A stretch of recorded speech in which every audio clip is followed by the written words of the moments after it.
Bismillah ar-Rahman ar-Rahim. Hello, people, and welcome to MChef.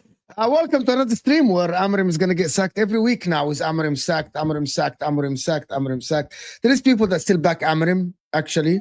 Amorim in, of course. There's a lot of people.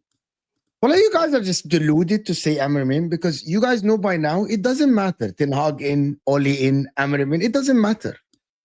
There is no coming back for this club. Like there's no coming back with all the managerial changes and all this stuff. There's no coming back for this club. Welcome to KJ already. Already. There's no coming back for this club. We all know it. We all know it. There is.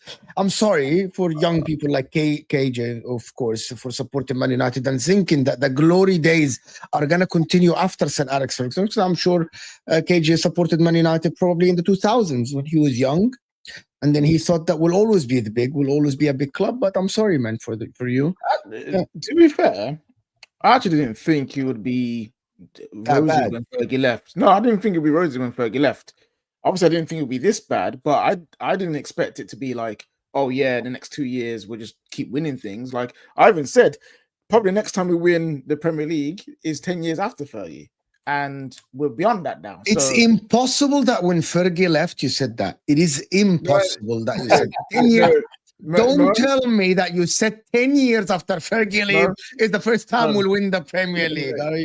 You don't know who my dad is when it comes to football. He doesn't see it in the same way. Is he pessimistic to that point? Like, he was telling me literally at that point because he saw Man United win everything. And he got to a point where it's like, I'm good with like Man United. He doesn't really support them anymore. He just follows and keeps up, and he said I'm good with Man United. Like I've had my fill.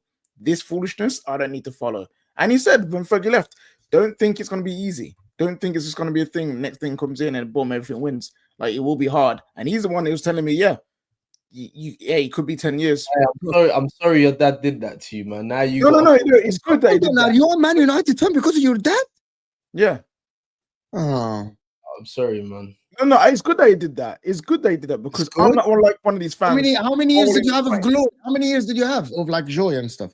Me, like, well, I was a kid since it started. So I was born in 96. So from wherever 2000, age, let's say 2000, 2002 when you were like 6 years old. I've had good 10 years to be honest with your childhood was good, and then like I still remember winning watching us win the league in 2012 with Fergie. No, 2013, sorry, with Fergie, with him doing his last speech, watching the camera and thinking, that's my granddad retiring from the sport. You know what I mean? So this is what I mean. Like, I understand. And my dad was literally, he was like, he didn't believe we'll just be winning the league. Were you like Were you like, did you support Man United because of your dad, because you wanted to, or he made you support Man United? I'm so intrigued about how it works. No, I You wanted to, yeah. He didn't force it on me. He just he watched the games, and I would go and watch it with him or come in and come out, you know. So I took the interest in myself. He didn't think I was going to support him, Man United at a point, and then I got more into it than needed. So someone said in the chat, look at the people that joined me. Someone said Terry Rich quit. Nah, I wouldn't be surprised. I wouldn't be I surprised. need the clip. I need the clip. I need to see it now. Guys, I need minute. Mad. I need a minute, and I need the minute. No, I gotta watch this the shit. last 30 seconds.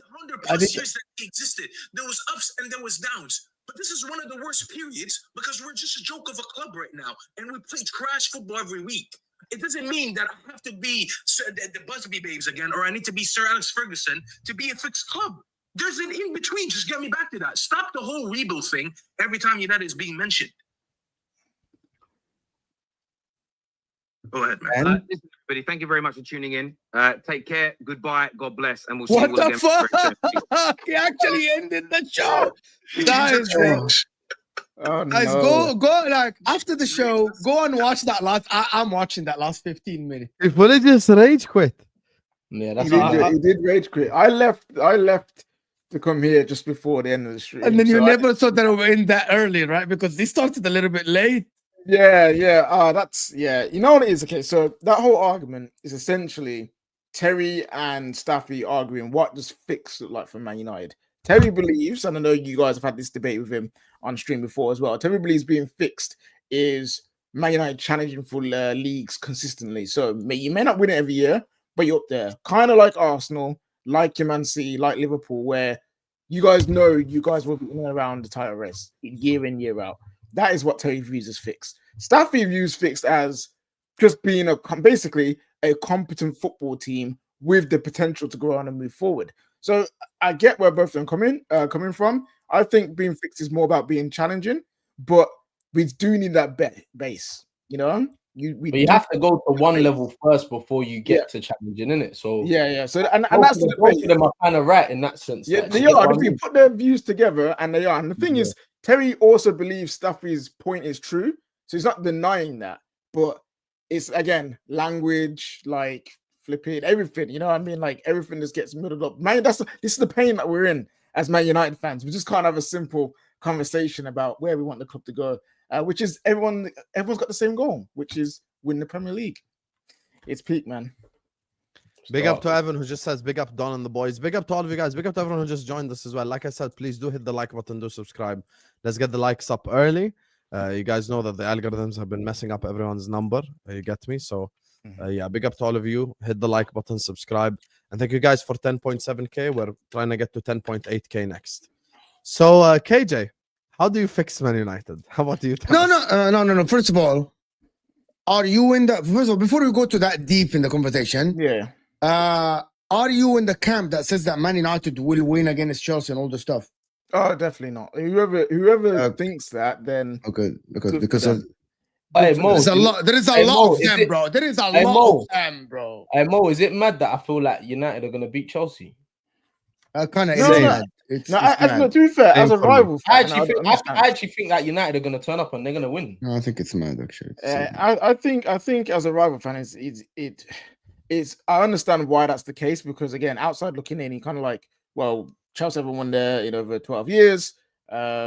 We sometimes, I don't say have a history of, we sometimes perform well after big defeats, and then when a manager's under pressure, we come out with a result when everyone thinks we're done.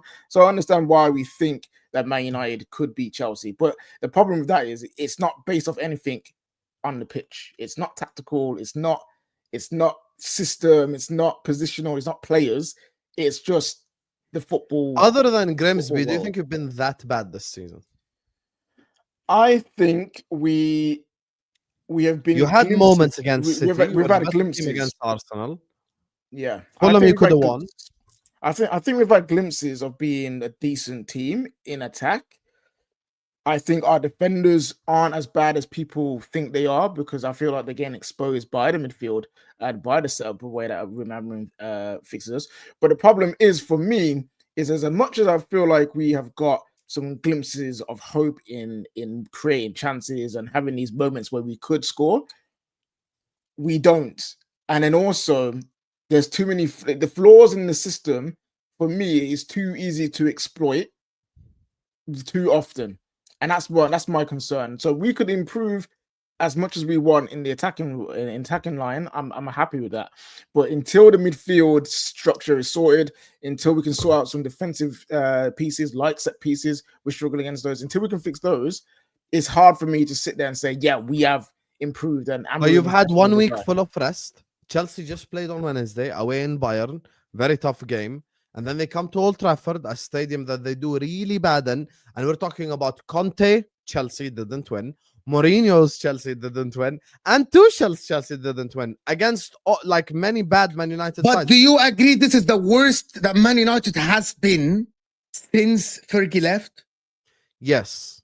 Yeah. Okay, that's my 100%. take. Like, 100%. I understand that bogey team. It's not only that Amorim is a bad coach. You want to know I who's the actually last don't Chelsea think. manager to beat, I don't think the players. beat This is the United? first time that Rafa I don't. Benitez. I don't think all the players are buying into the shit. They're like, okay, we're done. We're fit. We're done. What, here. at Man United? Yeah, I think they're done. I I think think- they know. I think there is someone inside the club that knows that Amorim is hanging by a thread, and they know, like, listen, there is no future here. There is no point of us giving all on the back. That's it. By the way, I am not in the know. I don't think KJ in the know, right? But it's a feeling when you watch the game, you feel like the turning face, the looking on the other side, losing. Like, you can tell they're not fighting for him as much. I don't think so. I've seen Man United. Me and Terry had this discussion yesterday on stream. I've seen Man United players fully down tools for managers, like full on, just not try. I saw it, especially with Jose. I saw it under Oli. I don't think this is this. I don't think they are consciously saying, screw this manager, he's making things worse, so we're just not going to try. I do think it's more of a subconscious thing. I do think, like you say, Mo, it's not a full belief in the system. Yeah. I feel like when things go wrong, they're standing there like, flipping again. Like, Yes, they time. aren't. It's not on purpose. Yes, That is what they're at. And if you had a belief in the system, conceding goals is obviously it's never nice to concede goals. No footballer likes it. But when you believe in your system, you're like, all right, cool. Let's go again then. Let's go get them. Let's go do something. Let's do what we do. Let's fix up and do what we do. I know that takes mentality and it takes leadership from players. But when you believe in a system, believe what you do, it's easier to have that kind of mentality than when you don't. And that's the problem with Man United right now. We, as a whole team, we don't fully believe in what we're doing. And it's a problem. Now, I'm not telling Amorim to change everything. I'm not saying to stop playing three at the back. I'm not saying to stop having Y10s or whatever you want to call it. I'm not telling him to do that, because if that's what you believe works, because that's got you success, you've got to do what you know is best, right? That's fine. But what I need from him is just adjust certain things for the Premier League. Maybe adjust how you press. Maybe adjust the roles in the midfield. Maybe change some players out, in and out. That's all I'm Wait, asking. KJ, you know, for me, yeah, like the scariest thing for me with Ruben is just like, as a manager, bro, all right, cool, you got your principles, I hear it. You want to play a certain way, but you need to be adaptable. Like, and that's the thing. Like, if you feel like it's not working, he's like walking off the cliff with that foot. Like, he's gonna die on that hill. Yeah, like, he yeah. doesn't. No, I'm sorry, broski. I'm sorry, bro. I'm sorry. Listen, I watch you sometimes. I'm sorry. I know you're very rational, bro. Managers don't adapt that much as people like adapt in terms of press, deeper, wider. Like, but people asking a manager to completely change his formation. I'm saying in I'm not saying you. People game. are saying, like, people, Gary Neville and Roy Keane and other pundits are saying, those people are the biggest problem for Man why United. don't you change the whole formation? Yeah, no, all the time? Until Gary Neville, Roy Keane, and all these guys. The guy, it's example. And I know that a lot of people don't watch NFL and don't watch basketball. In NFL and in basketball, people have like books of plans, but it's all around like the same. Like Amorim would have a whole game plan around 3-4-3, press, lean to the left, lean to the right. But people are asking him to completely change every training session they had for the last year. Yeah, I'm on not the saying spot. that. Yeah, Like, I'm not saying that. I'm just happen. thinking like, you know, obviously you've got a plan A, Mo. You go into a game, we're playing against your team. We feel like this is going to win us the game. It's not working. Okay, what can I do differently to make sure that we don't lose this game, or we can implement and impose ourselves on this game? I'm not just going to take off one player and put on another player who's exactly the same. I'm going to try and tweak something. I'm going to change something. I might change formation. I might do something different, put on a different profile. But that's my thing with Amorim. It doesn't seem like he has any flexibility, I should say, then in his system. This is why I'm getting frustrated, because last season I was pretty much more on the side of Ruben, because I saw him try different things. So it's not like he's never done it before. He has.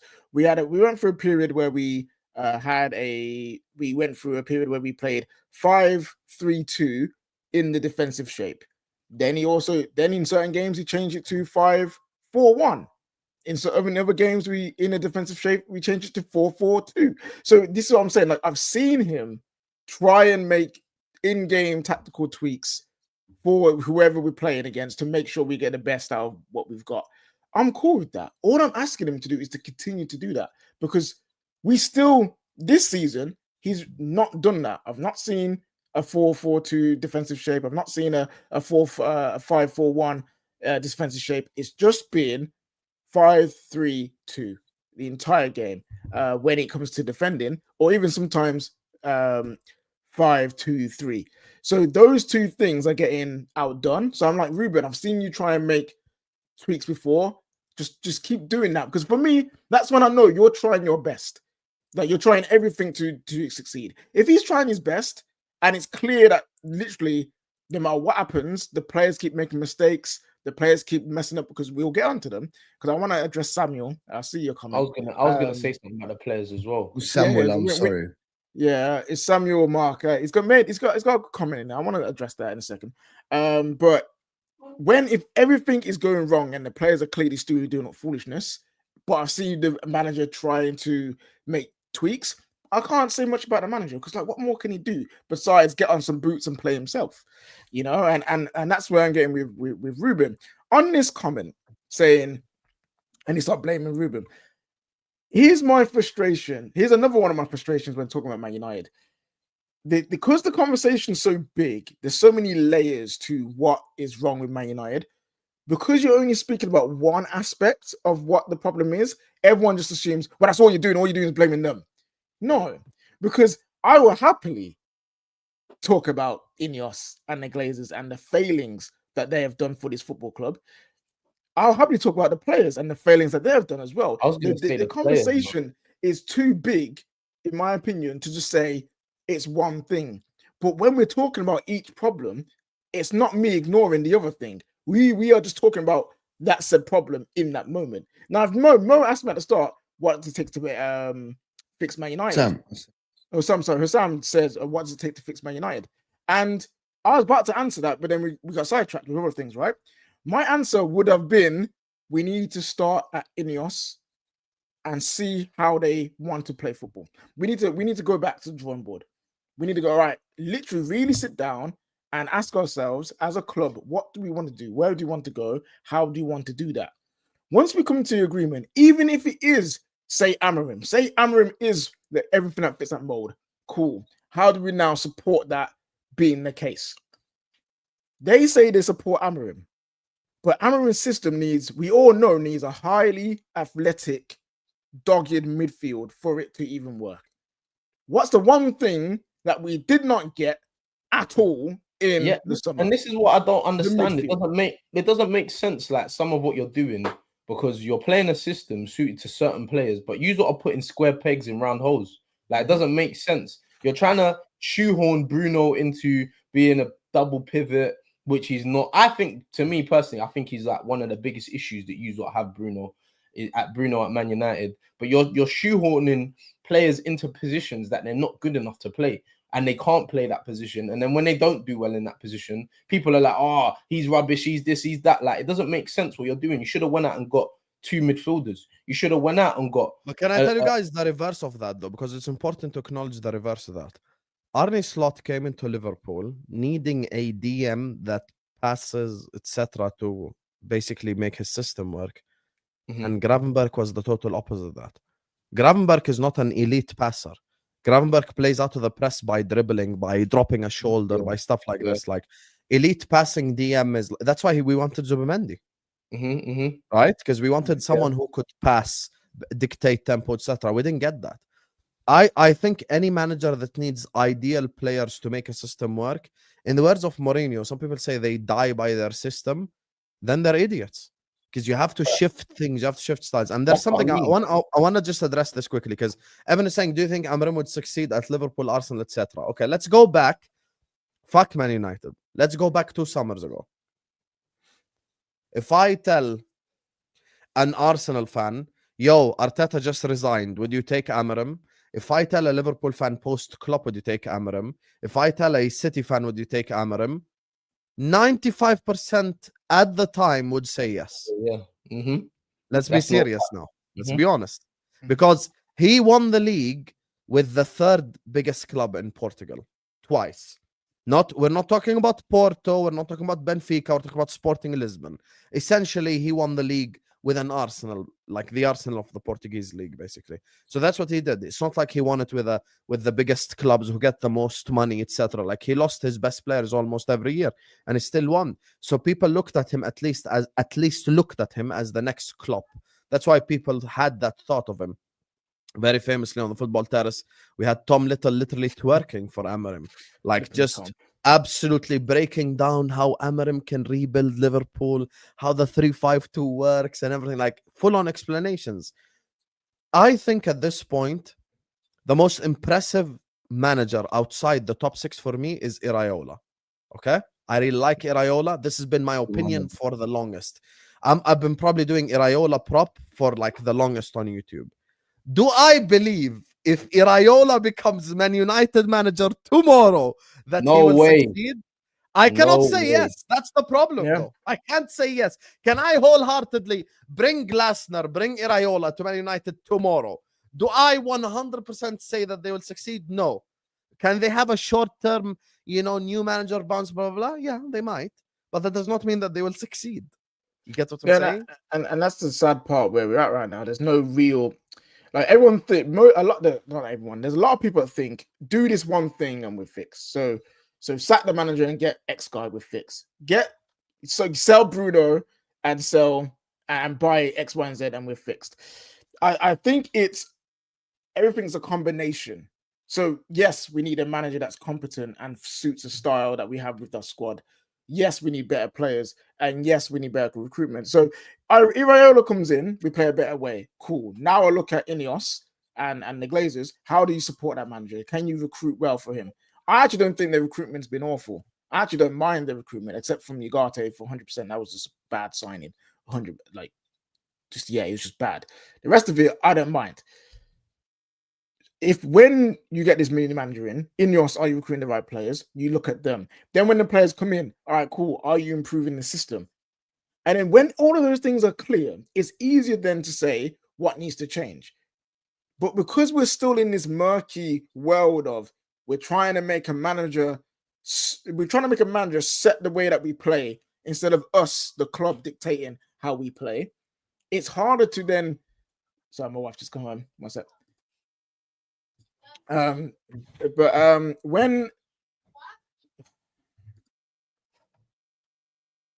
it's cool. Yeah, it's cool. It's okay. Sorry. Anyway, Wouldn't say sorry. Doesn't know you're a celebrity. You have to tell her I'm a celebrity. I work on streams. No, I messaged her and she clearly didn't see it. But anyway, so when we got all these three things in line, it's easier to direct what the problem is. So when you've got a decent squad, you know that what they can do. When you have a board that you trust, when you have a manager that you trust, it's easier to look at. So if the manager starts making mistakes on the pitch, tactics are going wrong, he's making the wrong substitutions, it's easier to be like, all right, cool, you're an issue, go away, we'll get someone new in who can do what you do but better. When players are missing chance after chance after chance or making constant mistakes, it's easy to be like, right, you go, we bring in a better player at your role, and you just do that. When the board are making the wrong signing after wrong signing, it's easier for the people at the top to say, director of football, you're making the wrong signings, you go, and then we bring someone else in who will get us the signings that we need to win. But it's so simple. In my mind, it's so simple. But yet Man United have found a way to make it so difficult because we're trying to be like, oh, if we get rid of Onana, then we'll be fine. But then wait, that's not working. Or maybe if we get rid of the manager, we'll be fine. Oh, that's not working. I was like, why don't we, let's get a new structure and then we'll be okay. Like, no, like everyone needs to slow down and the club needs to legit start from the beginning. And my beginning, in my personal opinion, is the structure, the way you want to play, the vision of the club comes first. Then manager, then players. We haven't sorted that out yet. So how will we fix Man United, Hussam? That's how we believe we do it. We need to look at the drawing board, figure out our vision, what it really is, and then go from there. You man are arse, man. You ain't getting fixed for a long time, I tell you. Yeah, it's not gonna be simple, man. It's not gonna be simple or easy. No, that is true. But it's gonna take a lot of prayers to fix that team, man. I swear to you, bro. Yeah, it will do. I can't, and this is the problem. I can't rebuttal. You know, I can't say you're wrong. Like it's been 12 years of mess. But I don't change. Do you agree that that's how they fix the mess? Yeah, I think it's a top to bottom thing, man. I feel like it's not just as simple as get rid of Ruben. And I feel like for him as well, like I feel like it's unfair and unjust to just blame all the blame on him. Yeah, there is a lot of things that he does do that's wrong, but ultimately, I feel like some of the players are letting him down as well, man. Some of the players ain't been good enough. Let's have it right. Like they ain't been good enough. They ain't been performing as well as they should have been. I feel like some of these people that he's hung his hat on haven't been good enough as well. Like, for example, like he's brought in Dorgu. I don't know your opinions about Dorgu, but I think he's okay in it. Like, he's not like when you play three at the back, your wing backs have to be two of your best players. Going forward and defensively, they got to be good as well. And Dorgu is just like a left back. Like, he doesn't seem like he's going to give you any attacking threat really like that. He's not really that way inclined. Like, and he's not, I don't think he's good enough to be Man United's left wing back if you're going to play three at the back. He's a decent left back, but he's a good squad player. But there's also other players in there that ain't good enough. Like, it's not Ruben Amorim's fault that Bruno Fernandes don't check his shoulder and Phil Foden runs off him and scores a header. That's not the manager's fault. That's the players have got to take some responsibility for it, innit? So I just feel like it's a culmination of things, like you're saying, KJ, like the recruitment, the manager, the players. Like, not it just looks like everyone's in there and just pointing the blame at each other. Like, it's like from the outside, it's like, oh yeah, the recruitment ain't good enough. But then the recruitment will be like, well, we bought you and the players ain't be good enough. And then the players will be like, well, the manager's tactics ain't good enough. Did you get? It's just like no one's responsibility. Like, everyone's just blaming each other. So SB, now I'm gonna reverse on you because me and you have the same opinion. So I will let you take the hit first, and then I'll explain after. So why do you think Man United will beat Chelsea tomorrow then? Hey, because this is Man United we're talking about. Like, I don't know, man.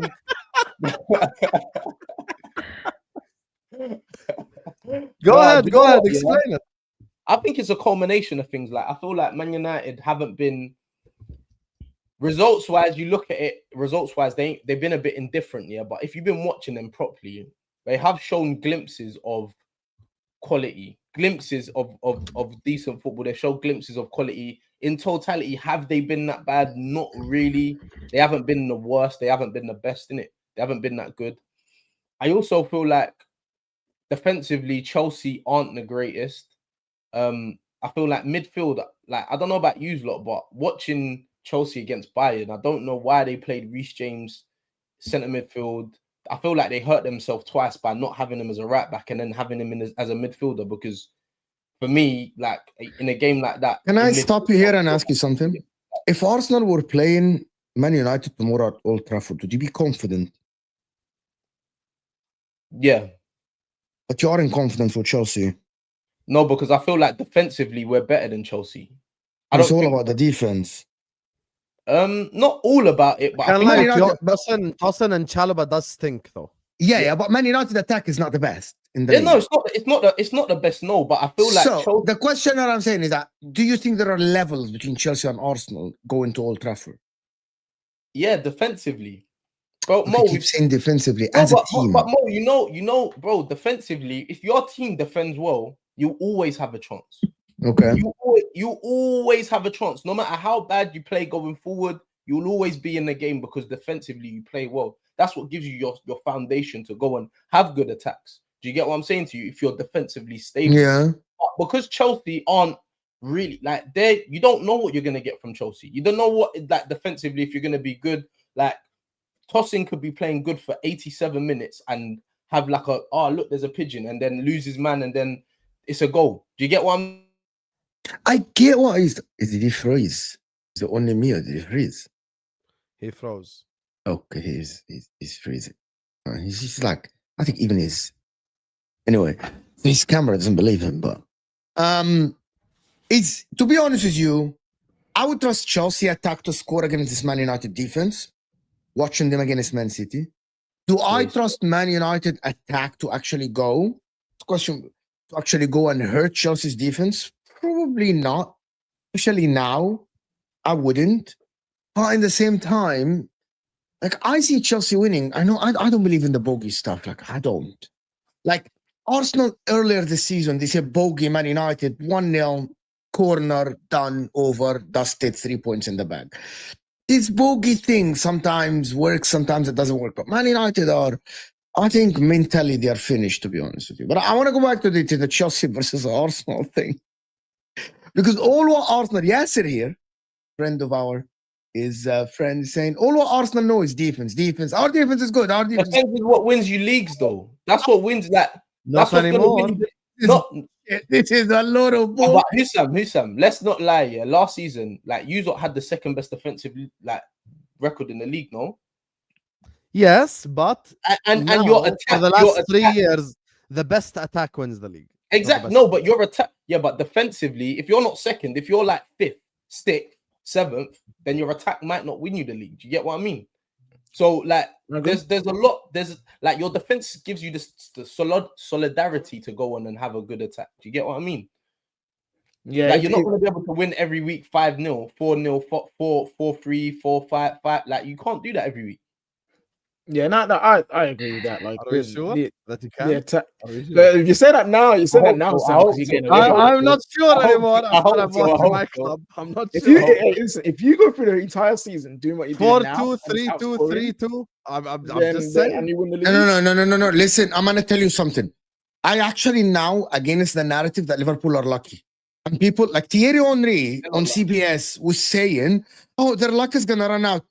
We didn't say that for 2 years. Real Madrid were like clutchness, winning the Champions League, right? It was Real Madrid fall behind against Chelsea, win the game. Fall behind against PSG, win the game. Go win the game. Man City, win the game and win. Bro, sometimes you'll have to say and admit that there are teams in the history of the sport, like regardless of how bad or good they play, there is a clutchness moment in there. And that is Liverpool currently. With the likes of Isak, Salah, Van Dijk. It's clutchness. And also it's relentless. You watch that last 5-7 minutes after Newcastle did, You should have listened to the voice note SB sent me after the game. Like, I'm telling you guys, Van Dijk was so adamant that he's going to score a corner. He was so adamant. I'm scoring a corner. Mo, do you know bro, why? This is clutchness, bro. It's constant, bro. You see Liverpool, it's constant, wave after wave after wave after wave, bro. After a certain amount, you're gonna be someone's gonna make a mistake, bro. Someone's gonna lose their man for a corner. Someone's gonna slip. Lack of concentration. It's not luck. It's not luck, and that's why I hate them because it's so annoying. It's like they're so good. Like they 95th. You know what the problem is? You still must win the league. It doesn't matter. It doesn't matter how good they are. You must win the league. We must. Yeah, but then so should they. They must win. They got to win everything. But I'm gonna tell you one thing. And they got to win everything. If Liverpool don't win the league, I'm gonna tell you guys the truth, okay? And honestly, like KJ is outside here and he's looking from outside, so I'll trust his opinion. I'm being serious. If Liverpool don't win the league, but they had a decent season, and I'm gonna say, even if Liverpool don't win the Champions League, let's say, Do you think people are going to sit at the board or the fans and say, let's sack Arne Slot? He's under pressure. They won't do that because Liverpool, but if Arsenal don't win the league or the Champions League, Kala, finish. Kala, they're finished. They are finished. finished. It's over. The finished. world is ending. That's what I'm talking about. Yes, we put pressure on Liverpool with the money and the quality of players they have. But at the end, we put pressure as fans. But do you think the board and the match-going fans will sit there and say, Slot, you fucking shit. You must leave? No. No. They're gonna pre-season starts and everyone is gonna forget about this season and we go again. They might strengthen it even. They might buy a couple of centre backs, a DM, and they go again. Yeah, but the reasons why Arsenal must are different to Liverpool's must. You know what I mean? And I think that's what it is. Arsenal's must is more of Arteta must because my man's been there for how many years? Right. So you need now to deliver. You've been second 3 times in a row. You can't make it a 4th. You have to go and get over the line, otherwise you're gone. That's why there's that there. But Liverpool's must. Hey, listen, you've spent the most we've ever seen in a Premier League transfer window. You've broke the transfer record twice in a row in one window.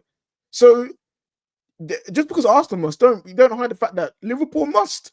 They must win. You know, honestly, KJ, I'm so glad that Arsenal kept Arteta because in any other scenario, all pressure would be on Liverpool. No, I'm actually hear me out. Yes. Any other scenario, and I'm being actually completely honest right now. Let's say Arsenal sacked like Arteta and hired Conte in the summer, whoever. Everyone would be saying, no one would be saying Arsenal must. Everyone would literally just be saying Liverpool must. But because it's Arteta, everyone is saying Arsenal must. And rightfully so, by the way. I'll tell you something. Let's say Arsenal win 36 Premier League games, right? And lose only twice to Liverpool. And Liverpool win 38 Premier League games. So Arsenal get like 106 points. But they lose the league. People will still like want Arteta out. Actually, I disagree with one aspect that people normally talk about is about Arsenal must because of Arteta. The problem is Arteta made us forget that it's 2025 and you won the league in 2004. If you don't win the league this season, as a big football club, it has been a while. And the difference between you and Liverpool, and that's for Arsenal Football Club, because you all, SB and all the Arsenal fans, keep telling us we're a big club, we're a big club, we're a big club, right? Yeah. During Liverpool's bad era, they won the big years. They reached another final in 2007. They were consistently in the quarterfinal. We remember the Liverpool versus Chelsea. Yeah, they were there. It has been 21 years. Yeah. Even if you sacked Arteta, having 5 more, if it reaches 25 years now, a league title for Arsenal, you are being a Nottingham Forest level. Well, Liverpool went first. No, don't say Liverpool. Say what it is. It's Liverpool. No, but that's what I'm saying. But hold on. I heard you on the way. No. But hold on. People don't forget. I don't care. I don't care. Yes, I get the 25 years without a league title. If Arsenal don't win the league for the next 3 years and get the Champions League this season, do you think people would be criticizing the league and stuff like this? No. People will remember this. You know, it's the same for Chelsea. When is the last time Chelsea challenged? 2017, when they done Antonio Conte. But you know that 2021 Champions League win is masking all over the shit. Facts. Because every time their fans talk, say, yeah, we won it in 2017. We didn't challenge. Bro, we're champions of Europe in 2021. It has been 4 years. We're champions. We're there. So Arsenal, if they win the Champions League and they don't win the league, it doesn't matter if it's 20 years. That's what Liverpool lived of that 2005 until 2011. I promise you, from 05 to 11, Liverpool lived of the Istanbul final. And then it came the dark period. And then even Liverpool, like in the late 2000s, in 2005, we won the Champions League. 2006, we won the FA Cup. 2007, we got to the Champions League final. Yes. Right? But that's what I'm saying. 08, 09, we challenged for the league. Rafa Benitez cost us the league title because he sold Robbie Keane in January. Like, we went through good times. Then 2010, 2011, 2012, we were ass. But we won 1 Carabao Cup in those 3 years. Yeah, but Arsenal are good after that, now. Rodgers came, we won nothing for 3 years. And then Arsenal are good. Flop. Arsenal are Yeah. good now. Arsenal are one of the best teams in Europe. They have some of the best players and stuff. But at the end, Arsenal cannot call yourself a big club without winning one of the big 2 trophies for Right. okay, And that's my thing, I was bro. just- See this season. 20, This it's season for 120 me- years, 120 years being a big club without winning the Champions League is fucking Yeah, mad, that's bro. ridiculous. It's fucking Our, mad. our European record is embarrassing, bro. It's actually abysmal. I don't think that Europe is We it's a know. joke thing. But for me, yeah, I think more Your than biggest anything, European moment is Arshavin. That's your biggest Yeah. moment. It's true. Their biggest like, you're moment not- is you're not- beating you're not- Barca 2-1. He can't even deny it. you're not lying, innit? I can't even say. You see, like when it comes to Europe, like forget Arsenal, it's a myth, innit? But my thing is just like more than the reason why he needs to win this season is because there's always been a question mark. Arteta ain't got this, or Arsenal, we're not capable. Like we don't have this play, bro. Now you look at the squad; he's got everything. You got everything that you need to. But go your into. squad is not better than Liverpool. But your team is not better than Liverpool. Our team on the 11 is like. Do you know what I feel like? It's not better. Okay, is it better than Liverpool? Wait, hold on, Mo. I feel like on any day, I feel like don't go wait, there. hold on. Don't go Let me there. la- Don't let go me land, there. Let me Bro, land. I'm saving I you. feel Go like ahead. City. I feel like City, Liverpool, Arsenal, Chelsea. On any day, if they turn up, anyone on their day can beat anyone. Anyone can beat anyone.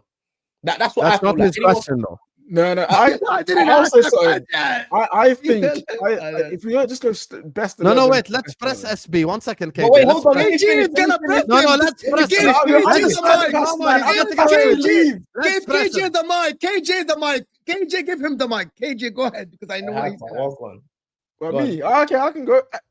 If you go with best 11s, I think Arsenal are on like this, like basically on basically. Yes, I do. Yes, I do. Attack. Arsenal have a better Listen. starting 11. Let's talk it out. Let's talk it out. Okay, cool. When it comes to the attack, you Goalkeepers, can't chat to them. still. goalkeepers. Yes, I think Alisson is extremely better than Rice. No, not. I disagree Not with this. extremely, not I actually extremely. disagree. Not See, I extremely. disagree with this. The- Not the- extremely the- bad. But the thing is, the levels are high. Levels are both of the levels are high, right? Cool. We Yeah. can say that. Right back, Timber. Yeah. I'm sorry if we're saying that Timber, yeah. is Timber, the yeah. left back. I mean the right back for Liverpool. Then Timber's the guy. Yeah, facts. Timber's better than him at right back. From what I've Facts. seen. Centre back pairing.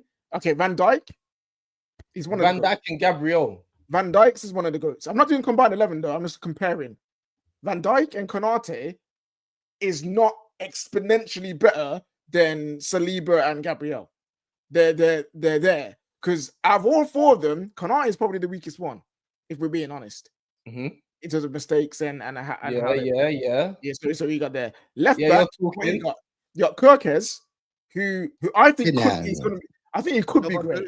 Do we do form or general No. conversation? I'm talking about just general levels. I think General Kirkes- conversation. Kirkes was Calafiore is team of the better. season left. No, Calafiore is better than Kirkes overall. There we go. That's So how So this is what I like you, Mo. This is This what there I we is go. disagree. If we look at that, I if we actually, look at the back line- football wise, overall, even you telling me last year Kirkes is this, Sam, you know, Calafiore as the left back going forward, I think Calafiore would suit Liverpool to the First team. of all, don't say you know because you're talking about something that I disagree with. If we're talking, because here's the thing, form this season is 5 games. With all due respect, 5 games is not form. It's not Like form. I need Yeah, at no, least that's what 10 I'm saying games too. to do combined 11 based on form. So if we're Mhm. talking generally here, Calafiore last season did get cooked by a lot of wingers. Meanwhile, Kirkes was team of the season left back. So let's keep the same energy. No, I say that's what I'm saying. Generally, you can say left back is Kirkes. I think is great. I think he's a great left back. He's just had a poor start. They're there. You know what I mean? They're there. The Calafiore, I think, also could get to that level. Midfield, okay. This is where you're getting techie. Techie. Declan Rice, Odegaard, and Zubimendi versus McAllister, Wirtz, and is it Gravenberch, right? Are you telling me that's just an easy, like, one's better than the other? No, it's not.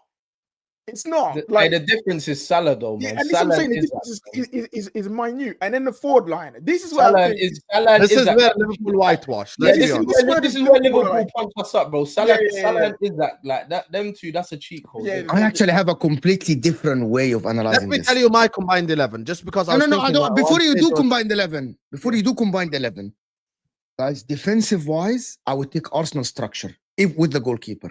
Hey, Mo. Midfield wise, I would take Liverpool structure with all their team. Ooh. Forward line, I would take Liverpool. Simple. Liverpool Mo, winning okay, Bundesliga. this is how I look at midfield the- is simple like I that, Mo. think I Arsenal don't It's know, have very, a- it's very simple like that. It's I very think simple. Arsenal have a better squad than us. Squad. See, thank you. Options, like their defensive depth is unbelievable. Thank you. Okay. Their midfield depth is okay, just like our midfield depth. It's Yeah. nothing special. But but it does the striker wise, job. you are clear, bro. Yeah. Forward attack-wise, line wise, it's different.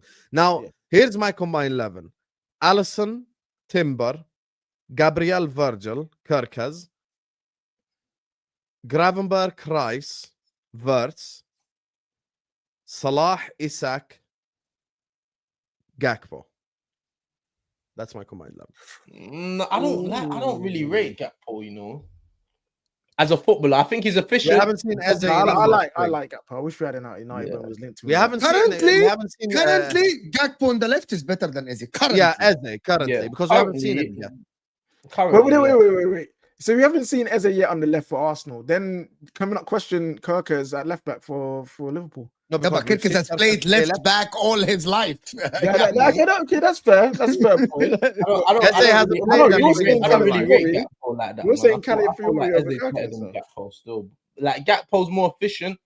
Like he does, like he gets his numbers. But as a footballer, as a player, I think Eze is better than him. That's just my opinion. I don't but think your Liverpool- opinion is you- crazy. I'm just saying I need to see it on left wing for a little bit, and then I will. Yeah, but this is Use- why I'm use it. saying Go on. with chest that I think they're level because when you actually spell it out and actually go through it, it's not like a Liverpool, Like, Liverpool. It's you not like can't, that. yeah, you can't say like anyone's mad for putting up anyone over anyone in this team. Like, do you get it? Like, No, there you are said some. Anybody that puts Van Yeah, Dijk is yeah. crazy. Anybody that That puts Salah- Eucharist over Isak yeah, is crazy. Yeah, exactly. But that's the bait ones. But I'm talking about like, there's most of the team is debatable. There's obviously like four There are- players in that team. Who's where you better, say they have Zubamendi to or start. Gravenberch for you? SB.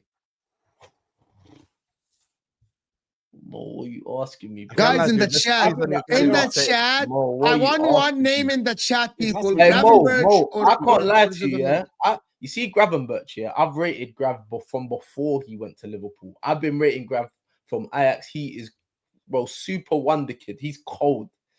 Zubamendi is good in it. Like he's good, but I don't know if I don't know. I like Grav. I think Grav is cold in it. I It's one of like those ones Grav. where Grab. But Zubamendi's cold as well. I don't know, man. Yeah, I don't know. Zubamendi, That's a I tough think one, man. Zubamendi's class, by the way. But Grab I has think Zubamendi may be like a better tempo setter than Grav.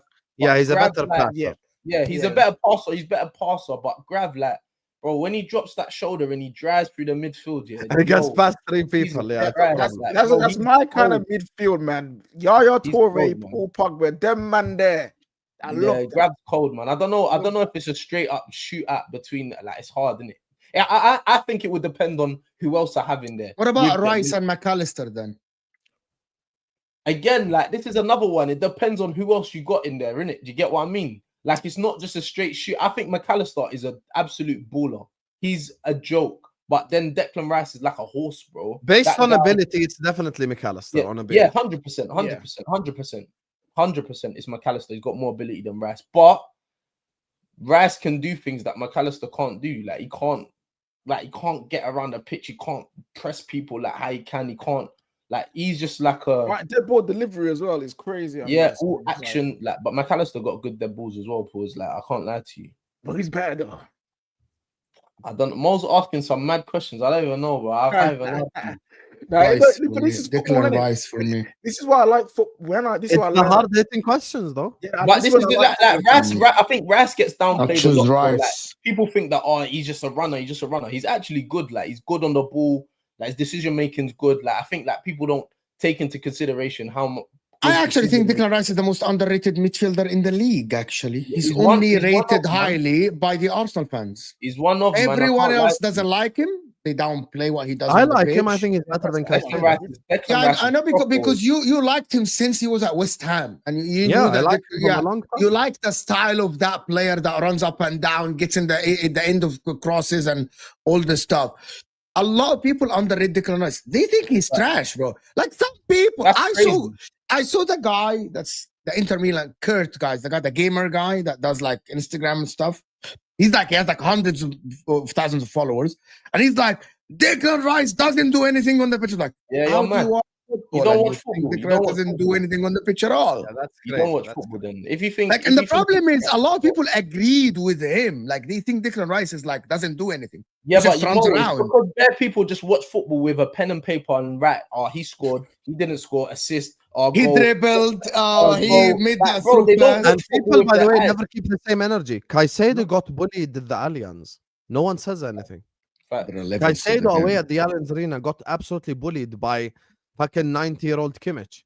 Like, You where can are we say going? that because you expected Chelsea to win, so we're not Yeah, doing but that. Rice didn't get I bullied told by you about Camavinga, Valverde, Bellingham. He didn't get the bully. Yeah, but Declan Rice is different because Declan Rice in the year It's before better played than Caicedo. played Champions League football. And number one, Declan Rice plays under a better manager than Enzo Maresca. How many times would I have Wasn't to last say season this? the first time Rice played in the Champions League? Why are you lying? No, Taban. They played against Bayern Munich, bro. Yeah, Declan yeah, Rice, what are you talking about? 2 years. Oh yeah, He reached the He's good, quarter he's good. final. Yeah, He played games in the Champions League. Caicedo, I am telling you, they went to the Allianz Arena and they looked okay in the first, and then they got shook by the goal. Yeah. You rock up to the Allianz Arena for the first time with the Champions League. You see them at Kimmich, and you see Harry Kane, and you see Goretzka. You see the Allianz Arena, and you see the German fans. You're like, what the fuck? What is this? This is the Champions League. I went Allianz during the Euros. It's fucking I can't crazy relate. because I went to a game in Germany, bro. These guys are crazy. It's not normal, bro. These guys never stop singing. It's different. And I think that shook Chelsea. Bro, Enzo Fernandez, bro, he didn't look like he arrived in Germany. Yeah, He's still in London, bro. But wait, Mo. Like, again, the way Chelsea are using Enzo, bro, he's not a 10. Why are you playing him in a 10? This is what I don't understand. You're playing Enzo Fernandez as a 10. I'm not saying he's a deep line playmaker or he's a pivot player. I got a very good conversation. You're playing Enzo as a 10. You're playing Reece James as a centre midfielder and playing Cole Palmer, who's your best player, on the right wing. Make it make sense. Am I one of the main problems, guys, for what happened, what is going on? Did we overrate Chelsea? Because I was all summer hyping them up. Yes. I've been Bro, saying I got people DMing me and telling me, Mo, by the way, you overrated them so much that people follow. It's like said these man have let this PSG. Bro, I'm seeing man all now. They've only taken off their shades since Bayern. They've been wearing sunglasses since PSG and championship belts and all these crazy things, bro. I'm seeing best. Hold that, Lewis. Bro, I'm big up Lewis every single time. But I'm saying to you, what bro, is big up Lewis? He's a bum. He's like, he keeps saying proper Chelsea, world champ. Every time you talk to Lewis, bro, he's like, we're like, world champions. We beat PSG, we beat PSG. Cool. I'm saying to you, cool. You man beat PSG. You man have done your thing in the world championship. No one can't take that away from you. You man done your thing. But put things into perspective. You've got a right back in goal. Sanchez is arse, bro. He's crap. What like you've got right your, best, your best centre back here, Lewis Colwell, got injured, and you went and signed Slim Shady. Make it make sense. It don't make sense. Who's that? I'm sorry. Slim Shady. You went and signed, bro. Like it's not making sense. It's mad, bro. You're mad, bro. It's like they're not concentrating over there. I don't get what they're doing. Like, bro, you man have got people that say people that say that Mo, you can't come back. Bro, I'm asking a question. I think the Chelsea team is very good. They got good, and this is what I don't get, Mo. They've got a good basis. Very good. They've got a good basis. Enzo Maresca is doing some madness on the pitch. Why playing Hato in the 10? Why Reece James now is suddenly becoming a midfielder again? Like, I don't know what they're doing. What are you doing, bro? And I don't know. You man ain't concentrating over there. I called this out. I called a big up Lewis. Yeah, hold that, Lewis. Hold that. Did you wear your belt at the stadium? You bum. Did you wear your belt at the stadium? You fraud. Chelsea. I hold that L. I You went called all the out, way yeah. to Germany to hold an L. Hold that. I called out Chelsea fans in the summer because them man were driving. They were confusing me. On one hand, I would say, this is what I would say. I say, I think Chelsea are a good team and they can challenge for the title. No. Oh, this is the response. Why are you saying that? We're not there yet. You're putting pressure on us. You're trying to build us up to bring them down. I'm like, oh, whoa, I genuinely think you're good. Okay, cool. Someone else will say, I don't think Chelsea is good enough to be in a title race. Why would you say that? We won the Club World Cup. Our squad is amazing. Of course so I'm like, what do you guys want? What do they want? What is happening? I am so confused. Bro, Chelsea these Chelsea fans confuse me. You Like, can't praise them. You can't criticize. Yeah, them. it doesn't make sense, KJ. Like they've got I think Chelsea got a basis of a decent side in it, but bro, what you man done in the window, it made no sense. You should have signed Mike Maignan. You didn't want to pay the extra 7 mil, but you went and splashed it on other players that you didn't need. You didn't sign a centre back. You need another midfielder. You haven't and you man are just signing bare man and sending him on loan, signing this guy, sending him to your sister, to your uncle's club, to your auntie's club, and then bringing them back up. Like, what is Chelsea doing? Like, it don't make sense what they're doing. Like, I don't get it. What they did to is it Samuels? One of them. They sold him. They sold him to Strasbourg, and then 4 weeks later or something, bought him back for an undisclosed fee, because of things that happened, because they wanted Chilwell to go over there, something like that. It's like what they're doing to Strasbourg is actually a disgrace. Now, Chelsea fans will say, "Well, without us, without Blueco, they wouldn't be in the European places. They wouldn't be where they are now. They will be relegated in League Two." That is fine. But when you got a multi-club model where your club is essentially just an academy and a money laundering scheme for the bigger team, as a fan, you're going to get vexed. If Man United for whatever reason, became a sister company to Real Madrid, and they take all of our best players on pre-contracts, 7-year contracts, and then what they do, they give us some young players, but they will never help us become the best. I'm going to be vexed. Because why are we here? What are we doing? They don't think about it like this. They don't think about it like this at all. You think about it you think about it as we're all like, this is our company. It's all about the money. It's all about who's going to get bigger, the bigger brand and all this stuff. To be honest with you, there are people that criticize Jamie Carragher that said, are Chelsea here to win or to sell players? The comeback from all the Chelsea fans is that, but we won 2 trophies already. No, that is not. The goal is not to win Conference League, is not to win the Club World Cup. That's not it. The goal, you can say that if you're winning the Premier League, if you're winning the champs, right? That is a problem for Chelsea, to be honest. And I believe, I'm like SB here, I thought that money that they will spend in the summer will make them much stronger than they are now. And they will go and challenge for the league. Challenge. And I mean, genuine challenge, because, and also they had a lot of offers to actually strengthen the squad cheaper. You could have signed Maignan. There was center backs out there. By the way, Mark Gay said no. You could have signed another center back instead of keeping Badiashile. And, we don't want to, we can't sell Disasi. We cannot send Disasi on loan because of this, because of that, because we want to sell him. Instead of buying Garnacho and Gittins, 90 million, you could have gotten Ikitike and a left winger. That's it. But it doesn't make sense. I think, listen, I honestly think before Chelsea fans start moaning, oh, you've been saying such mean things about my club. I think you guys are good. I think you're very good. I think you guys should be challenging for the league because you're good. It's not a build-up pressure thing to tear you down. I genuinely think that you're good. And your start to the season has been slow, yes, but you've not lost in the Premier League, and you lost to a Bayern team who are now new and improved from the last couple of seasons ago, because where they was looking dead. That's not a bad start to the season. And I think Chelsea will be there and thereabouts at the end of the season when things kick in. But it's not wrong to call out and question certain things and decisions that Chelsea have done, because it doesn't make full sense when you look at it in the cold hard light of day. I think that's all it is. It's just a question. But apparently, If Bonanotti is your backup 10, Bro, come on, man. Come on, man. and your left on. winger options are like Gittins and Garnacho, and Is Gittins and Garnacho better than having Noni? Bro, you might as well just keep Noni, save the peas, and go and buy someone else. But Benanate over Xavi Simons is the one where I'm like, what are we? No, it's not that. Garnacho over Xavi Simons. That's what they did. You know what they did, right? Because they were able to negotiate 30 million, because they paid 50 million pounds or 55 million pounds for Xavi Simons. Spurs, they paid 40. That 15 million made up their mind about the future and the resale. You're telling me that Garnacho, right, is better than, like, what is this? You know, when I was propping Chelsea, I thought the backups will be Xavi Simons on the left, João Pedro, Estevao on the right, or Neto, and the backup would be Delap. Yes, Gittins as backup, Neto or Estevao as backups. Gittins, bro, Chelsea spent 90 million, and I got Chelsea fans sitting on this panel, on this channel, right?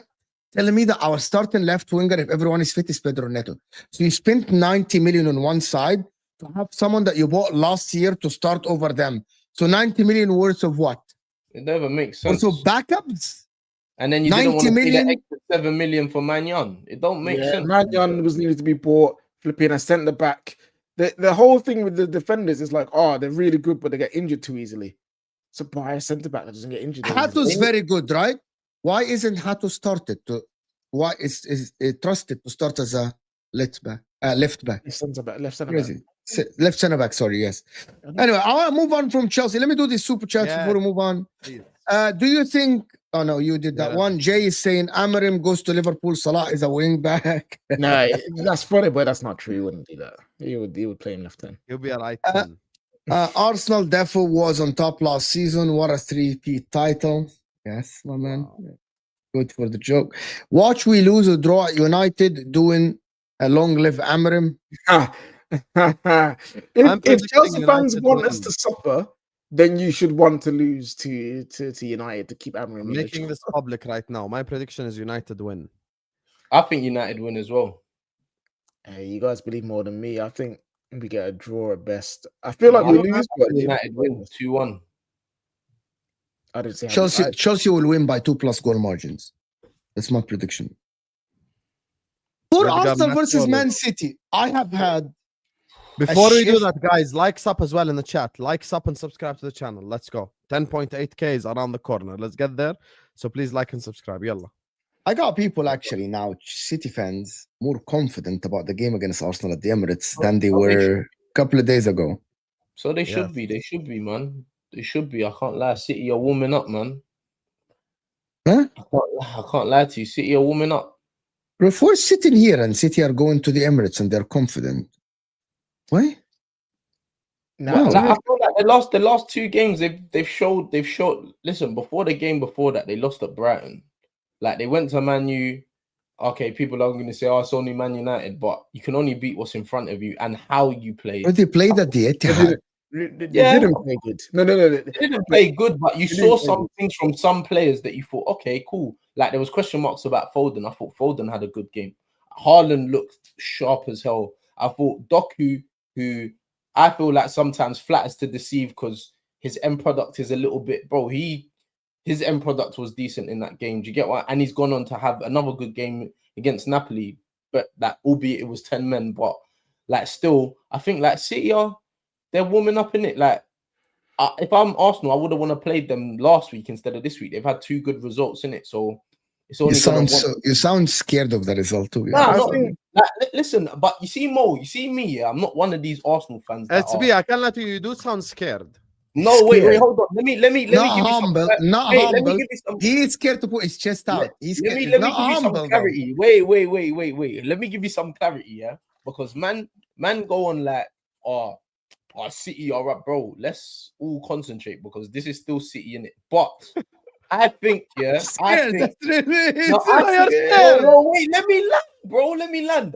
I'm saying we're gonna win in it. I'm saying we're gonna win. I feel like we'll win. I feel like defensively we're good. We'll be able to pattern them. I think like midfield will have 2, like, do you know what I'm saying? The legs and all that. But I think we'll win in it. Like I think Because every time I hear Arsenal say defensively will win, it's just fucking crazy. no, but I think but Mo, it's facts though. I'm not, bro. We conceded 1 goal all season, bro. Like, let's have it right. That's not a joke thing. That's not easy to do, innit? Do you get what I'm So saying? you're gonna break the 13 goals or whatever? No.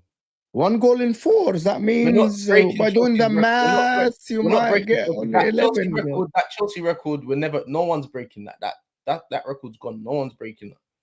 But I'm saying to you, I think we'll beat City, innit? I think we'll beat City 2-1. But can I ask KJ a question? Do you think Arsenal will be the team that had the upper hand in the game, dictating what is happening in the game, or do you think Arteta's going to be reactive to Pep Guardiola? That's a good question, actually. If we're going off history, Arteta will be reactive and try and stifle. Yeah, like and I don't necessarily against them has been good in recent years, bro. No, Apart from Liverpool, our record against the top 6 before they beat us, we lost in like 20. But I'm literally about to say he's defensive like his team. I'm literally about to say defend the home team. It's not a bad thing. I don't think it's a bad thing. That's the approach that Arteta wants to make, because again, like you said, you went how many years without losing the top 6 game? So I don't think it's bad. Bro, we beat them 5-1 last year, you know. Like, let's not forget that, innit? Yeah, I know you did. And was at home as well. Yeah, bro. Let's not forget that. Like, what a trophy! What a great. That was good. Don't do that. I'm going off most big games that Arteta plays.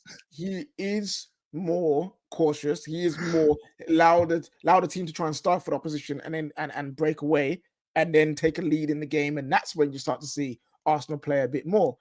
That's just his remit. I don't think it's a bad thing, but I just think that's what he does. That's just him. Do you know the thing that I don't understand? Yeah, is like Arsenal are like we don't have no balance, bro. Like as a fan base, innit?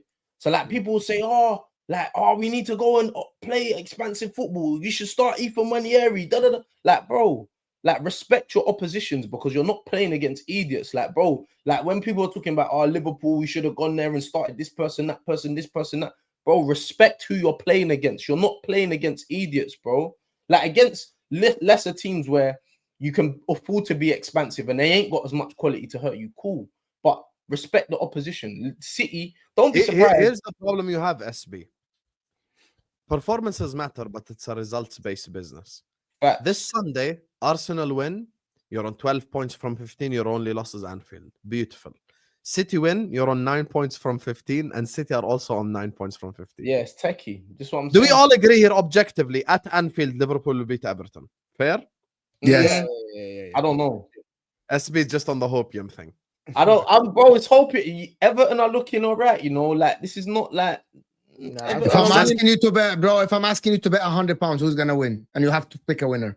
I'm not dumb or indifferent, bro. It's Liverpool, innit? But I'm saying okay, so look, by Saturday 4:30, Liverpool will be on 15 points. Now the game after, of course, it's still early, but we're just talking about point differences here. Day after, City win. All of a sudden, City are on 9 points from 15. Okay, City are building themselves back up again.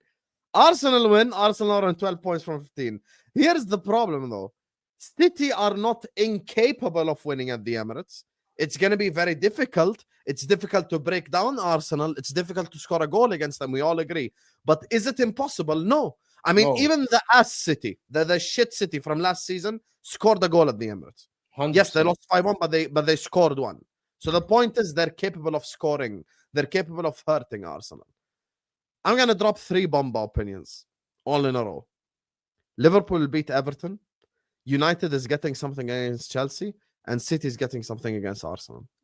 That's my 3 unpopular opinions. I think one is popular, to be fair. I think City will leave the Emirates either with a point or all 3.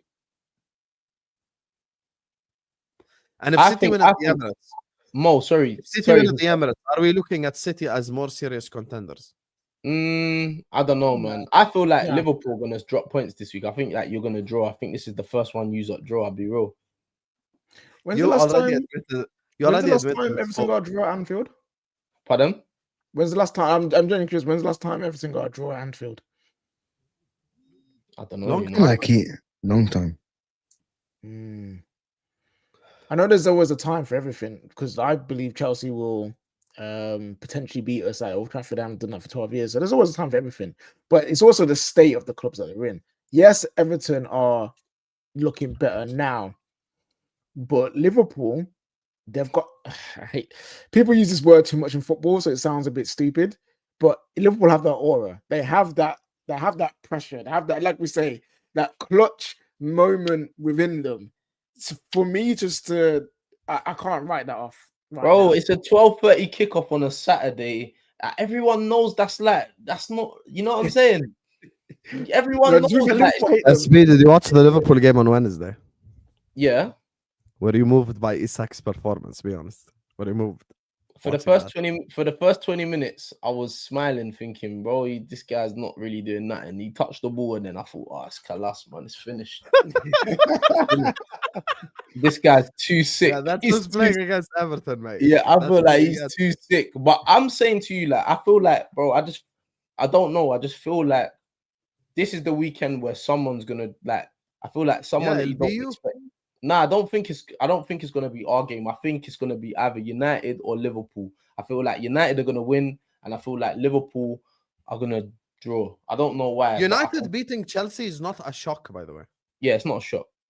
But I feel like Everton ain't gonna be on this low block sitting like Moisey type thing. I feel good. Like I don't want to play against low blocks. Good. Yeah, they've surprised. I hope they attack us. If they attack us, do you know how much space we'll have on the counter? Come on. Yes, Kalas on the counter still. He's convincing himself that Liverpool will win. That's wait. Who plays? The right more back? He's speaking, the more he's convincing himself. Liverpool. Who plays right? Who plays right back? Who plays right back on Saturday? Who cares? Who cares? Frimpong, Conor Blood. Does that even matter? Because Grealish has been doing all right. I can't lie to you. Frimpong has probably been the best performer out of all our signings, which has shocked me. Did you guys see even against Atletico? Like, he was literally tracking back, tackling, doing all the defensive work as well. Bro, I'm going to be honest with you. This guy has shocked me as well. Like, he's probably been our best signing. If you had said... Can I tell you guys something for real? Yeah, go ahead. Would be struggling and Frimpong would be doing better at right. I wouldn't believe you. We would laugh at you still. No, I think if Arsenal don't win at Man City and Liverpool win against Everton, I think that shaves 10% of Arsenal's chances of winning the title completely. Already. Mo, come on, man. Damn. Not already, bro. Come on, man. 10%. 10% is a lot, you know. That is a lot considering the margins that you've got in the Premier League. Damn. I'm going to tell you why. Number one, the confidence of Arsenal is going to be very low, right? The confidence of Liverpool being 15 out of 15, not playing good. What Mo's thinking as he's speaking. Wait, Mo, if you look at be dead, broski. If you don't win against City in this City team and this Arsenal team, Saliba's back. You guys know that Saliba's fit. Yeah. So Saliba's starting. Bro, I'm on your side. I want Arsenal to do well, bro. Like, you don't understand. If I'm sitting here in March and the title race is dead, there's no content. Nah, it's not gonna be dead, man. We're here. We're local, man. We're local. Like for me, like I feel like Hussam, Mo, you don't know. I've been saying, yeah, this season more than any season, it's a squad thing, isn't it? Like I feel like it ain't gonna be your 11 players or your 12 players. I feel like it's gonna be the 16th player, the 17th player that's gonna make the difference this year. I feel like it's that way this year. And like before, I feel like Liverpool have had that guy in it. You've had the guy. It's not working. You take Diaz off. My talk is more injuries. Like okay. Everything changes if a Salah is injured, a Van Dijk, a big injury happens for both teams. It's like Arsenal less. Like if Arsenal get injuries, I don't think it will matter as much as Liverpool. Arsenal one is more offensive injury that were not. I think even if Eucharist gets injured, Havertz will be all right, especially because Eze is there, right? Because Eze is there. So it's creating for Havertz. Wow. You forgot that Havertz had numbers wise had a good season when he played up top for. I think that's why a lot of men get onto Havertz because I feel like Havertz didn't have. Havertz is a donkey. I don't like him, right? Huh? But donkey. 100% Havertz is a donkey. Donkey. Mo, that's harsh, man. That's harsh. How is that harsh? Because I think like Havertz gets a bad rap because he ain't had like a 20 goal a season man in his team. Because no, because he hasn't played well since his Bayern Leverkusen days. He was Bro, amazing yeah, about he wasn't Leverkusen. that great, Wonder but he's kid. been better at Arsenal. He's Okay, been better. the word better is you know that Liverpool fans that when Hussam released the clip and said he has played his best game for us, but his best game is not up to his level. For example, Chelsea fans when they use, but Garnacho came and he was better than Gittins. Okay, that doesn't tell me any shit, you know. Like, Yeah, no, I hear what you're saying. I hear what you're saying, but Havertz at Liverpool, bro. Havertz at Leverkusen was the wonder kid for Germany. The next big thing. He was a joke. Next big thing for Germany. He hasn't played 50% of that yet. But anyway, I believe that Havertz this season actually will play a big role for Arsenal because of Gyökeres being the starter, to be honest. Yeah, because of fire in his belly. But if we're looking at Arsenal, injuries will not affect you as much as last season. Liverpool, on the other hand, couple of injuries, and I think they actually it's tough times for them. Tough times for them. And by the way, people don't understand there's one thing. Mamarchvili, when I watch him, did he play in the what is it? Here's the thing that people don't realize. Let me just say this, please, because this is very important. Kerkez has played like shit. Konate has played like shit. McAllister has played like shit. Wirtz isn't playing to his level. Salah just had his first good game in Liverpool shirt all season. Isak just made his debut, and we're 15 points from 15. Yeah, but 12. That's 12, not 15. No, 15 including Champions League. So what happens when 3 of those 7 things go the other way? I hear it, but then also you got to do the same. You got to afford us the same thing. Like we ain't had no Saka. Like Saliba's been injured. Like we ain't had do you know what I'm saying? Odegaard's been in and out. He's been injured. We ain't had no I'm not saying we ain't even played like that good. We had a decent performance against Forest. You beat United on a set piece. Yeah, exactly. We haven't been that good. Like, do you know what I'm saying? We ain't pulled up that many injuries. Leeds lost to Swansea. I mean, Leeds are off. I don't even count that. I don't even count that. Yeah, I don't even count that Leeds game as anything because Leeds are not a good side, innit? But we ain't even been that good. No, but the thing is, you have to count it because them man beat Burnley. Burnley aren't good. You know what I'm saying? Like, you're saying it from your aspect because Bournemouth are good. Newcastle away are good. Arsenal are good. Yeah, but look, we've gone to Old Trafford where we don't. Arsenal are good. Yeah, we don't like Old Trafford's a difficult. Whatever we think about Man United, Old Trafford's not an easy place to go to. Then we've gone to Anfield, which is arguably the hardest place to go in the league. Like we haven't had like an easy time with it. Like, do you get? And now we got City, and then we got to go to Newcastle. Like, do you know what I'm saying? So it's not like we ain't had an easy run of fixtures. These next 2 games, guys, could be so sticky for Arsenal. It could be mad. You know. I know SB will say this. I will speak for him, but I'm 100% sure he'll agree. You're probably more worried about St. James's than City at home, right? 100%. I knew it. 100%. So here's the thing. Within these next 2 results, bro, I'm just saying, let me check if this is firework or gunshots. 1 second. What? What the fuck is he talking about? Gunshots or firework? It's crazy. Anyway, in my opinion, I generally think Arsenal must win against City. Must win against City. You cannot draw, you cannot lose, and you have to have a good game. Fireworks. Alhamdulillah. Okay. Good for you then. Fireworks, man. Gunshots. Good. Guns are not even allowed in Jordan. Who told you? I can own a gun. Really? Yeah. With the driver license, like here in America? Yeah, you have a legal permit. You can own a gun. Oh, okay. Yeah. You have to get a legal permit. Yes, but you can't carry it outside. Oh, okay. I hear people carrying their guns in. Yeah, no, you can't carry it outside over here. It's anyway. Yeah, I agree with you, Hussam. I'm scared. Like that St. James Park game.